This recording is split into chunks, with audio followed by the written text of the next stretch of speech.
Hi everyone, in this video I will talk about China High-Speed Rail.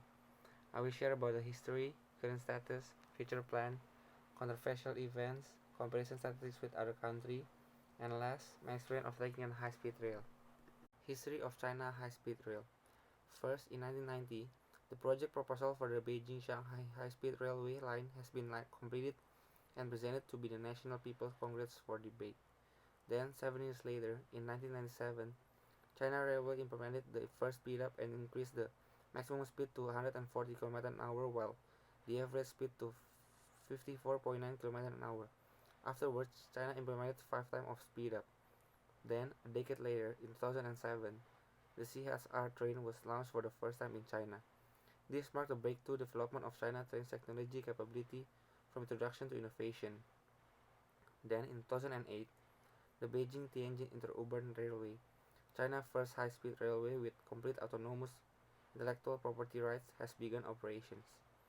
Then in 2009, on December 26, the Wuhan-Guangzhou high-speed rail line, China's first high-speed railway with the world-class performance at that time, was opened and operated. In 2011, China had completed 8,358 km of high-speed rail lines, ranking the first in the world. Then in 2012, Chinese government decided to reinvest in high-speed rail in an effort to revive the country's economic slowdown. In 2013, China High-Speed Railway increased its operating mileage by 1,107 km with a total mileage of 10,463 km, and the fourth vertical trunk line was basically formed. Then 3 years later, in 2016, the total mileage of China High-Speed Rail reached 20,000 km, accounting for more than 60% of the work. In 2017, the national railway mileage reached 127,000 km, of which 25,000 km are high-speed rail, accounted for 66.3% of the world total high speed. From this photo, we can see that China are significantly developed. In 2008, China has limited line of high-speed rail, but in 2020, we can see that it nearly connects all over China. The current China high-speed rail. High-speed rail in China is the world's longest and most widely utilized high-speed railway network, with a total length of 40,000 km by the end of 2021. The high-speed rail network includes newly constructed train lines with design speed ranging from 200 to 350 km an hour. China High-Speed Railways network accounts for two-thirds of the world's total high-speed railway networks.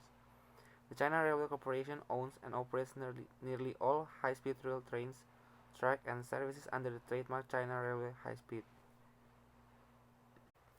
Future plans for China High-Speed Rail. China Railway Group announced intention in 2020 to expand the country high-speed rail network from 36,000 km to 70,000 km over the next 15 years, and its overall track length from 141,400 km to 200,000 km. Future plans key points. The goal is to promote the development of regional hubs, giving migratory rural workers an alternative to the comparative prosperous coastal regions. All cities with a population more than 2,100 will be served by a rail line, and those with population greater than 500,000 will have access to a service traveling at speed above 250 km an hour.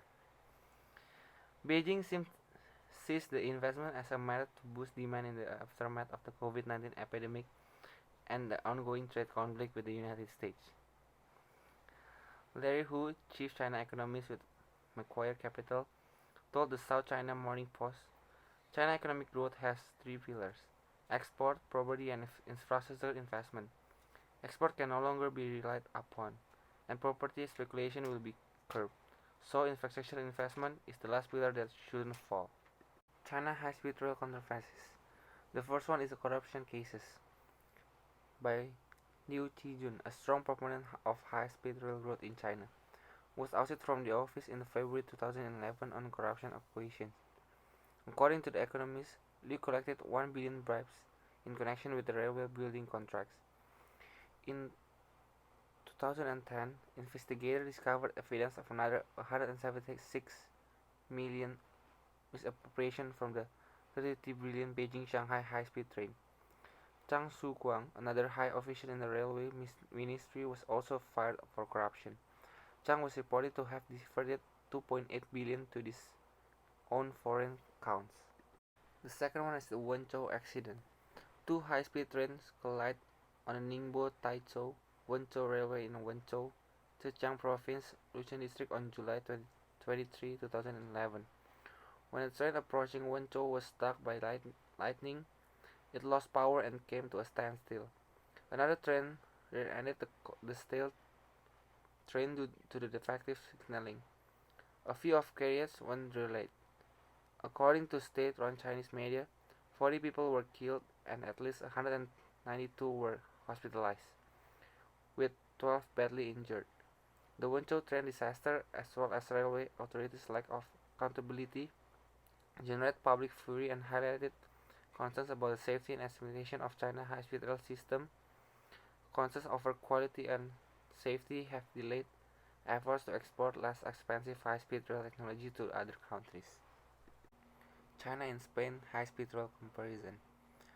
First one is government investment. In Spain is 8.8 billion, but in China is nearly 5 times more expensive at 43.8 billion. The ticket price in Spain is 61, but in China is 90 euro. But for the alternative transportation ticket price, China have lower price. It's 40 euro, but in Spain it's 47 euro. And the ratio of ticket price compared to alternative transportation is 1.2 times in Spain and 2.25 in China. Number of annual passenger in Spain is 117,895, but in China is 311,000. Travel duration in Spain is 3 hours, but in China is 4 hours and 48 minutes. Alternative transportation travel duration in Spain is 1 hour, but in China is 1 hour and 10 minutes. The average time of high-speed rail in Spain is from 1992 until now, but in China is starting in 2008 until now. And now I'm gonna share my experience on taking a high-speed rail. I went to Kaohsiung on this spring break by taking a high-speed rail.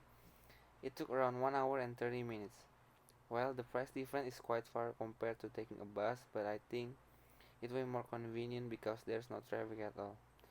We can put some of belongings next to me because of the spacious seating area. You can go to the toilet anytime you want and definitely saving time since it's really fast. Thank you for listening everyone. I hope it will be useful.